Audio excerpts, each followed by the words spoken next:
Hello everyone, welcome to Roma Theory. This is your Slavia Prague match preview clue game of our group stage. The most important game of our Europa League group stage, without a minimal doubt.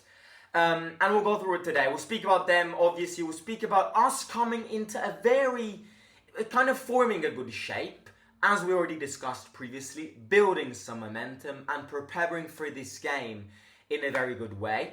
And then obviously we'll go through my predicted 11 as usual. That's the match preview routine. But look, if you haven't already, smash the like button, subscribe to the channel, and let's get into it. Right, a few words about them. Slavia Prague, obviously, they come from the Czech Republic. They play in the Czech League, which is called the Liga Čeka, and they are second. Few points, not far away from first spot, but their cousins actually are first. Sparta Prague are first, and Slavia Prague is second. It's a very heated derby. I have a friend who's been to Prague, and actually while he was there, the derby was on, and he found the ticket, and he went to the game, and he sent me some clips, and it's a very heated derby. We know Eastern European countries and their passion, which, is very heated in big rivalry games. And Slavia Prague, Sparta Prague is a very, very, very, very heated derby. Now, obviously, they played the derby a few weeks ago. The Slavia Prague, the Prague derby actually happened a few weeks ago, and it ended 1-1. So, yeah, no team won. But they're second. They're just a few points from Sparta Prague. The important thing, once again, is that if you look at their league, it's a 16-team league. So, again, they are going to play less games than the usual teams. We've got 20 teams in the league. That obviously, as always, as we discussed with Servette and as we discussed with Sheriff Tiraspol as well, helps them in terms of fatigue. They play less games in 1 year. Therefore, they end the season earlier. They've got more time to rest. They've got a more fruitful preseason. That all counts in, and that's kind of who these teams from these countries who are minor countries who don't have many teams. They play in these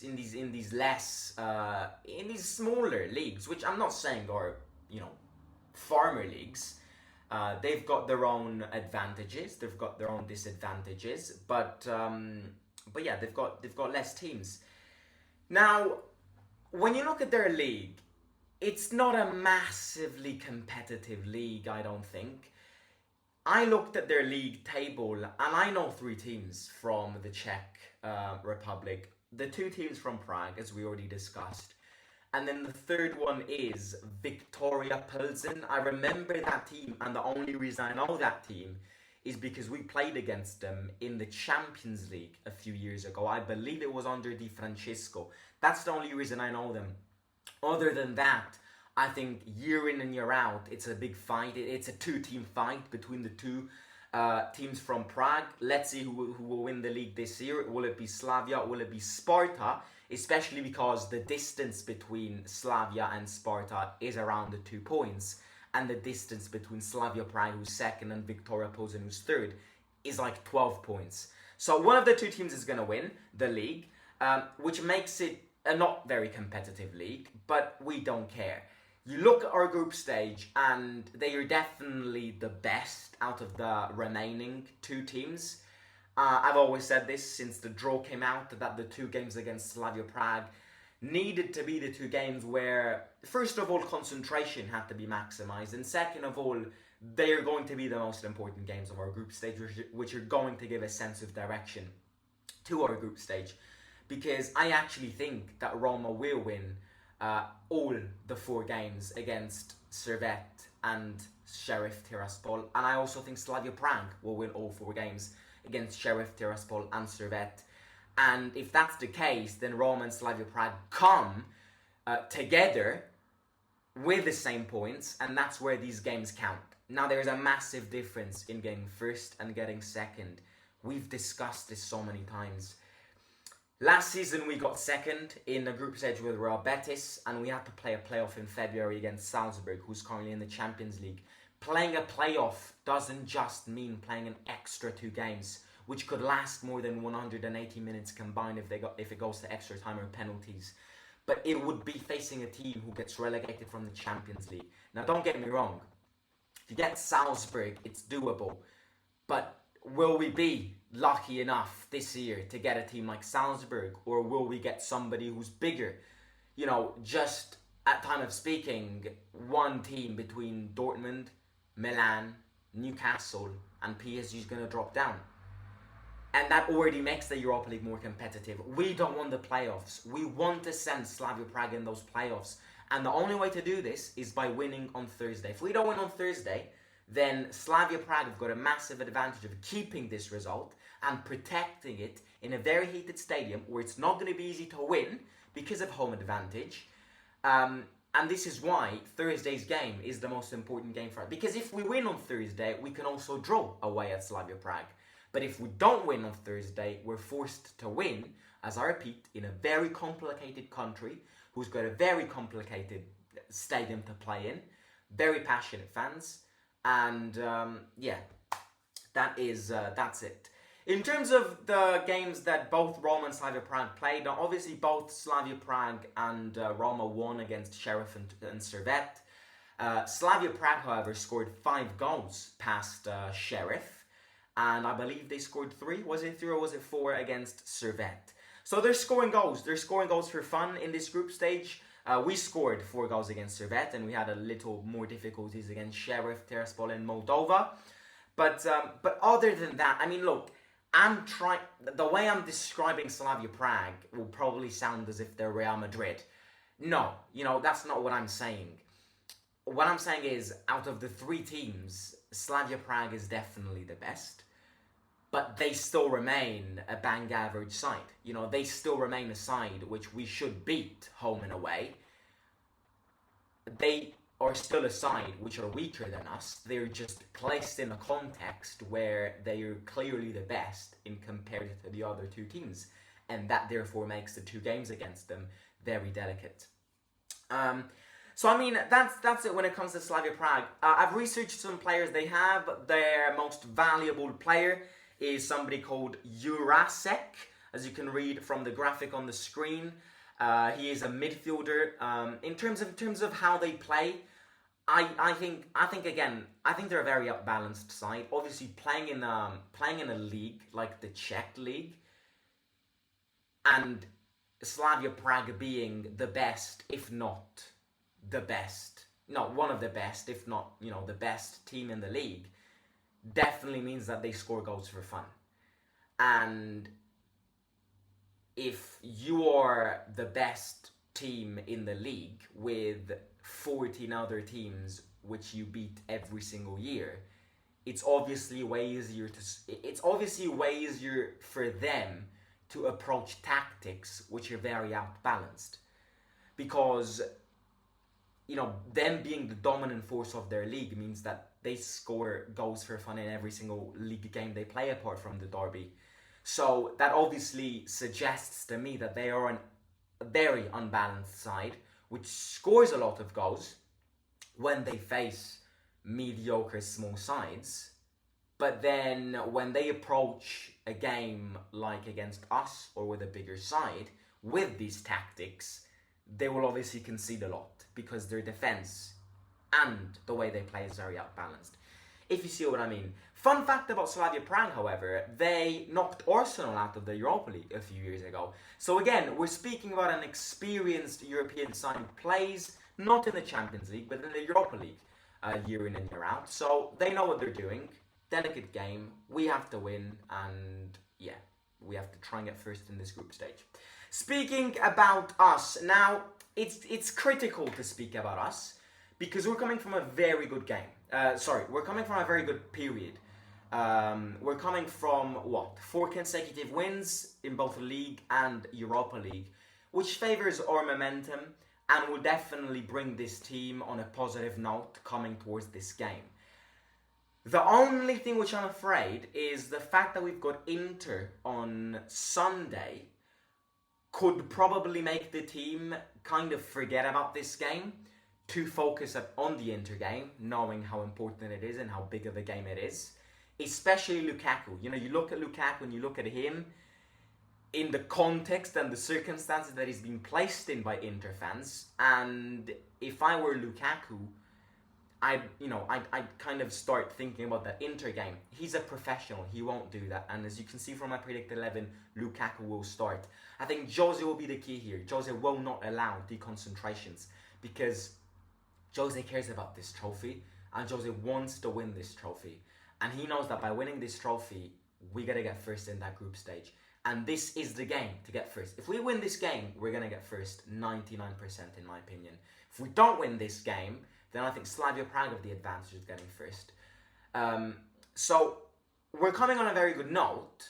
We have grown from that dark period. We can always be better, but we can grow more, and we have improved.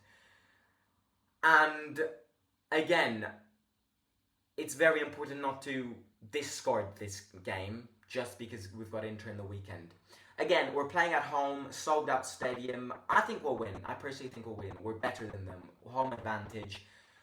We won't see many rotations because of the importance of this Europa League game.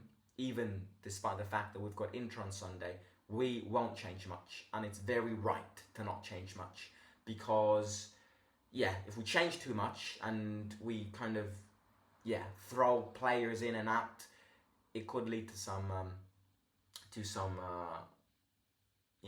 mistakes.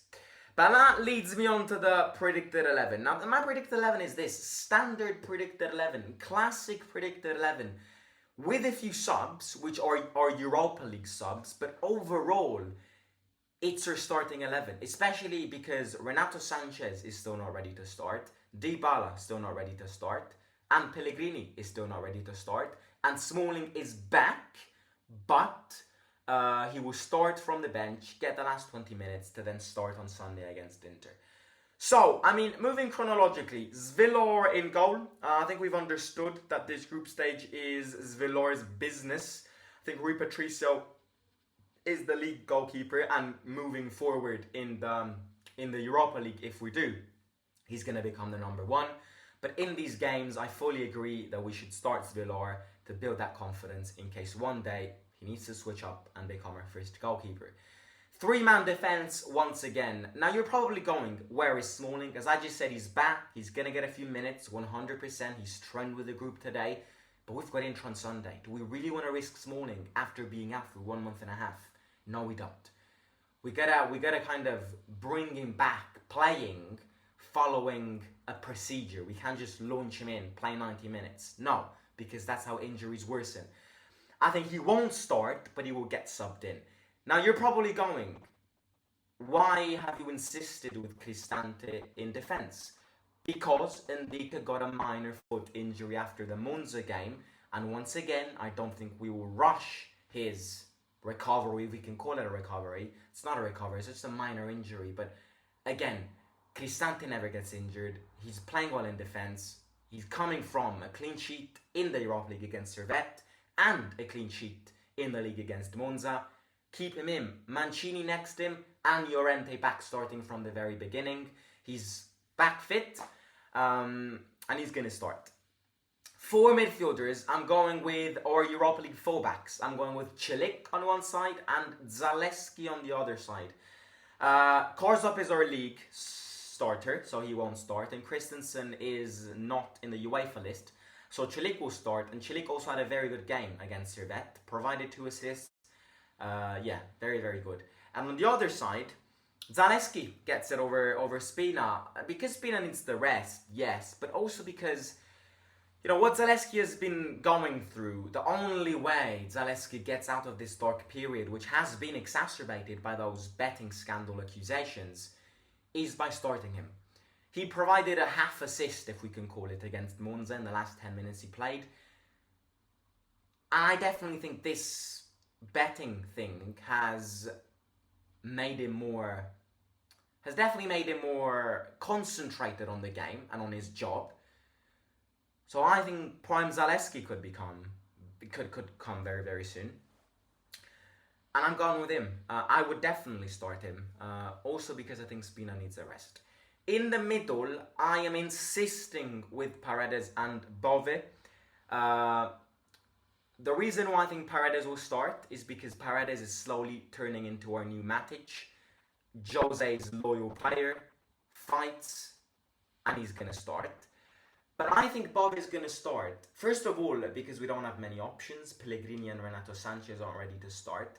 But also because I think on Sunday against Inter, Bove won't start. Because Cristante will be brought back next to him. Will be brought back in the midfield. And Simone will be brought back in defence. So Bove is going to start this game to not lose this momentum which he's built. In front of him, I've gone with Aouar. Again, not many choices. Dybala injured. And almost back, but still not available for this game. And then up front, just like Monza, Lukaku and Belotti. Now, the way Monza played limited their performances because, as we said yesterday, they placed, literally every time we attacked, they placed 2/3 men encircling both Belotti and Lukaku. They didn't score goals and they didn't have a massive performance because of that. As we said before, this is an unbalanced side. You will see on Thursday that we're going to score more than 2 goals. You will see this. You will see this because with less balanced sides who are weaker in defence, a striker like Lukaku is going to pop off. And a striker like Belotti, who's living good moments, he's causing so many red cards, he's scoring goals. Put him next to Lukaku. I'm going to say it now. Both Lukaku and Belotti are going to score on Thursday. That's the way a striker works. When he's living a good period of time and when he's placed against a weak defensive side. I'm not saying Slavia Prague are terrible in defense, but if you missed the argument I made before and how they're used to a not very competitive league, I think Belotti and Lukaku are going to produce their mangoes on Thursday. Mark my words, both of them are going to score, just like Servette. I'm expecting a Servette type game, but I'm also expecting less goals because Slavia Prague are better. And I'm expecting more concentration. You know, against Servette, we could have been 80% concentrated and still won that game. If we are 80% instead of 100% concentrated against Slavia Prague, we may concede a goal because they've got better players.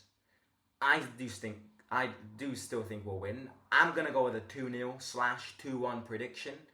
I think we'll win. The team knows the importance of this game in qualifying first, and therefore the consequences are a potential Europa League path. And that's it.